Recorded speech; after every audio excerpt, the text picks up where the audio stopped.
before we go back to the sets in Milano, let's talk about the scores. So we have Loyola Chicago beat St. Louis 3-2.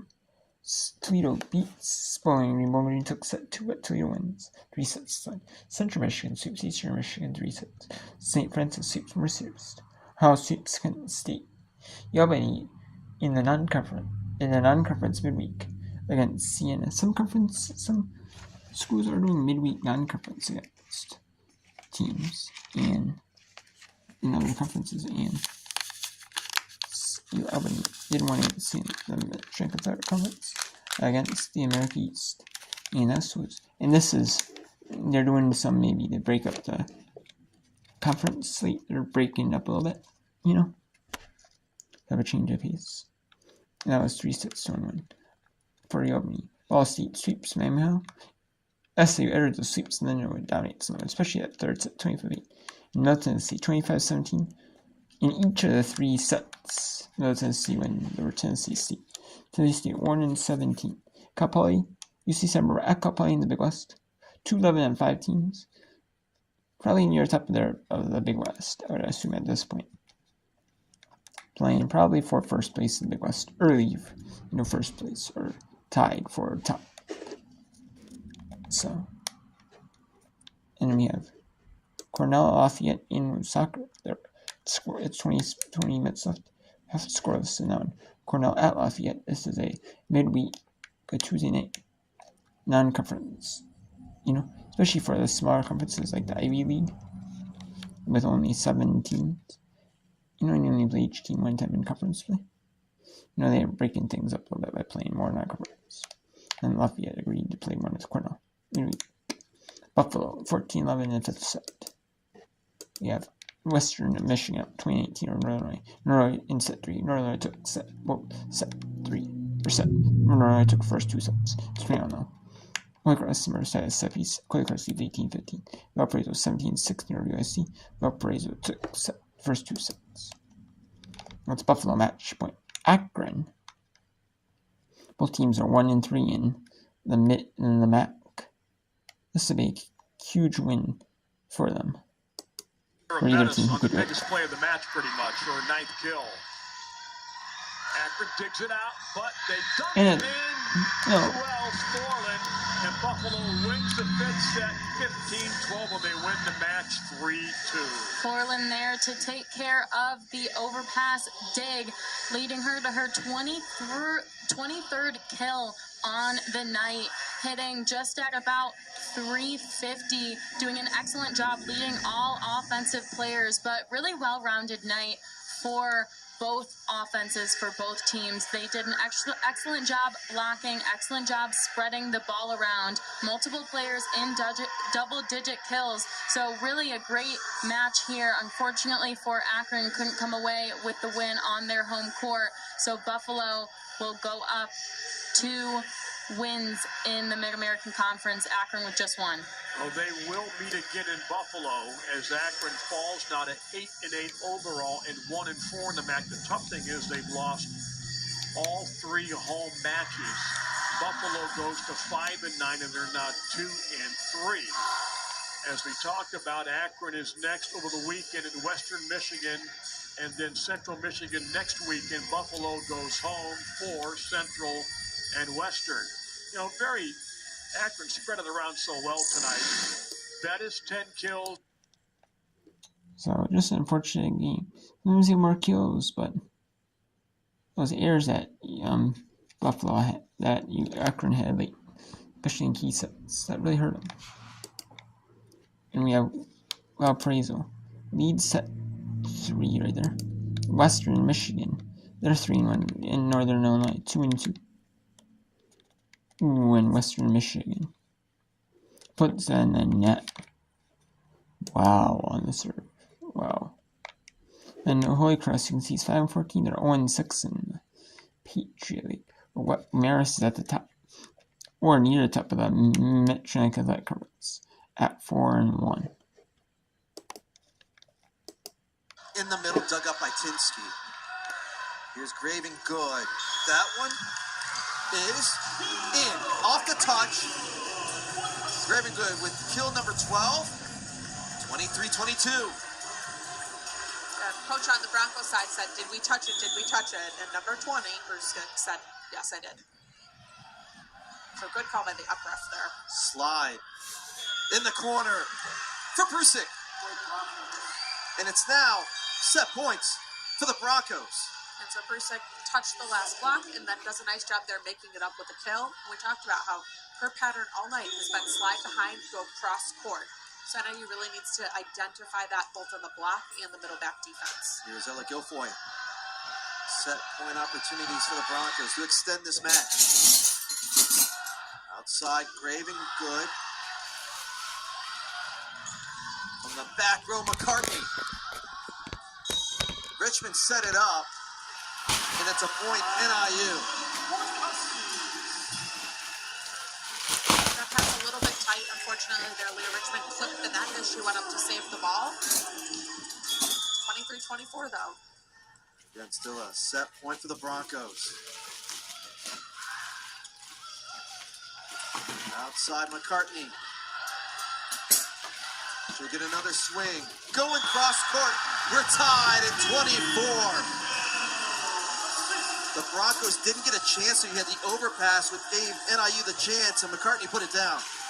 Nice job there. She hit the first one and got blocked, and then was able to get it up herself, transition, and hit that hard cross-court shot she likes so much. Outside, it's Color, the freshman. Tinsky tried a kick save. Not even keep it alive. And how about Keely Color coming in, the freshman? Now again, set point for Western Michigan. Great swing by Color. Leah Richmond, a great save there with a tight pass. We see Color go to the back row. The refs are on the other side, but I wonder if the Broncos here are low on subs or out. We've not seen Color in the back row yet. Outside, McCartney. That one finds the corner. Again, McCartney coming up big late in the set for NIU's. We're going to get extra volleyball again. The first set went 29-27 Huskies. Here we see the Broncos having to adjust their serve receive a little bit. We are missing DS's defensive specialist on the side. So we'll see who NIU picks on. On the slide again. NIU is there with the block. It's McCartney. And now a match point for the Huskies. Timeout. Western Michigan with a match point for NIU. Huskies are late in this third quarter, down by 3. Come back and now have a chance at a match point. Timeout.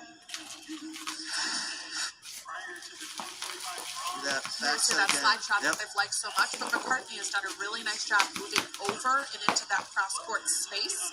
Flynn does a nice job closing. We saw this exact same block about 6 points ago, the last time that we were in this exact same rotation.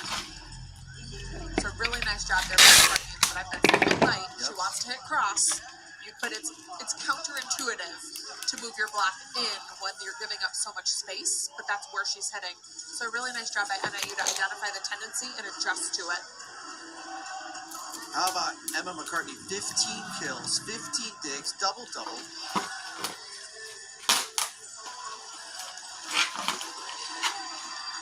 Come out of the timeout.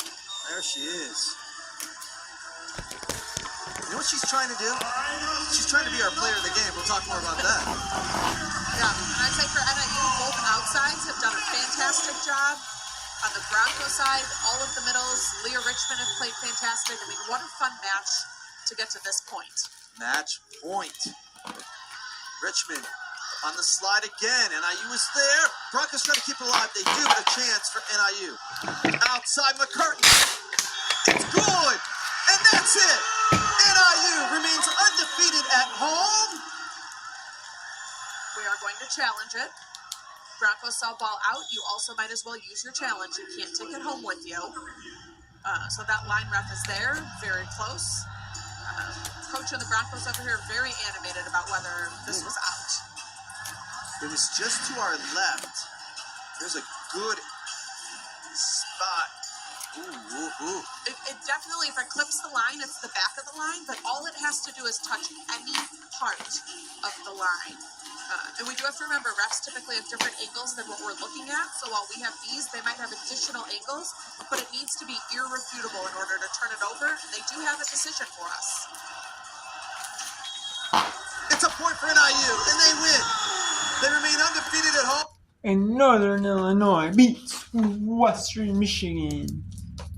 Valparaiso trying to go 4-1 in the Missouri Valley Conference. At Illinois Chicago, it's 22-on set 3. The Valparaiso Beacons and the Illinois Chicago Flames. Holy Cross Marist is in set 4. Holy Cross leads 2-1. Holy Cross is 5-14. They're winless in conference at 1-6. While Marist is 5-11. Had a really tough non-conference for their standards, but they want to challenge themselves and play top level teams. And they were able to do that. Want to do that, and kind of in the spring, the summer, like all these teams, they rounded out like their non-conference slates and stuff like that. They always do. So, and this is one of them. They both had a free day on the day. These teams might have both had a free day. Instead of playing like a midweek game, non-conference, they didn't. Both teams didn't, so they're able to get one in, Or in some schools, they wanted to be able to play the maximum number of games that they're allowed to in non-conference. So it's 22-1. We have Cornell and Lafayette Timmins to go in the first. This one's almost nearing the final. So it could be the final. It's 22-1. Here in a pivotal early conference matchup.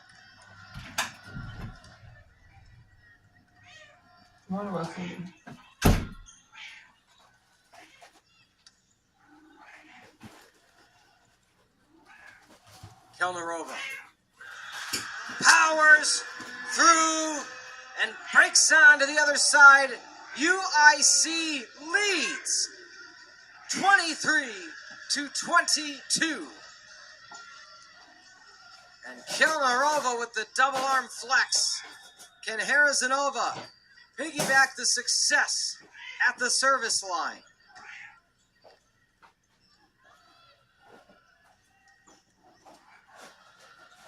Playable, Kelnerova. The quick one back set. Nice up by Young. Kelnerova readjusting. Harazanova looks Sandez for the one and block back. Sam Warren says no. Subbing out is Pickett. Hickey at the service line. Hickey, the civil engineering major, proud daughter of Lou and Michelle. And point favoring Valpo after the kill attempt hit the pin. If it wouldn't have hit it, it would have been a point for the Flames. We are at match point. Sandez. Can she find the equalizer to send it to extras? Far set. Kelnerova. Back row. Huge up by Lorenzo.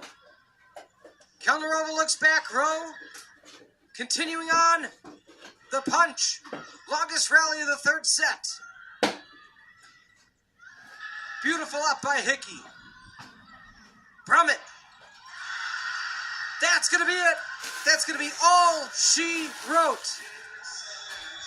The finesse of Brummett delivers the road sweep for Valparaiso as the Beacons douse the Flames on their debut on the Marquee Sports Network.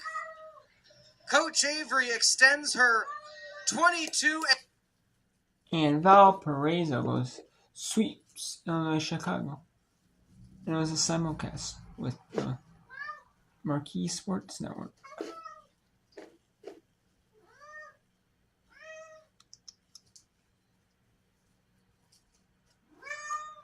And that's kind of a no-brainer though.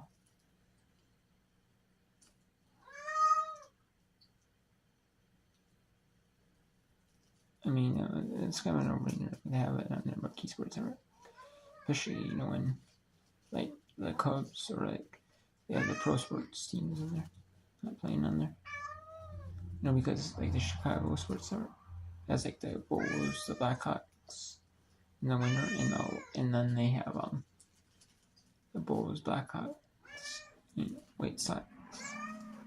And then the other teams, they have, like, the Chicago Sky, the Chicago Cubs, they have, like, the other Chicago Cubs affiliates for minor league. They also have like minor local teams that they also partner with for local college teams. DePaul for sports Illinois Chicago, Loyola Chicago. And that was a good match to have. That one was. But it was not the best certain for Illinois Chicago. But it was a good fight though.